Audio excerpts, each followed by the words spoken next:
Australia's Prime Minister Scott Morrison and opposition leader Bill Shorten have concluded the third and final debate ahead of elections on the 18th of May. Mr. Morrison said his immigration policies have ensured that every child has been removed from Nauru. That's Australia's offshore detention centre, and by not granting asylum to those trying to come illegally by boats, his government has put an end to drownings at sea. Have been recognised as refugees in both of those countries for those who remain there.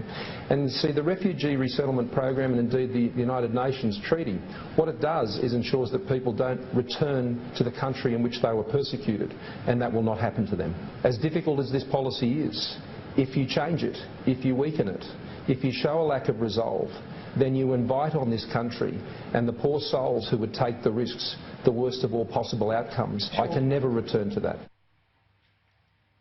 Climate change was also a hot topic. Australians have ranked it as the top threat to the country. Mr. Morrison says a more responsible approach is needed, one where governments don't choose between the environment and economic growth. But Labour Party leader Bill Shorten says Australia needs to do more. So we want to go to 50% renewables by 2030. We want to get to 45% reduction in our emissions. The government says that's too hard or too expensive. I think that the cost of not acting is even more expensive. The more that you delay the solutions, the more expensive the solutions become, and the greater the damage is done in the course of the delay.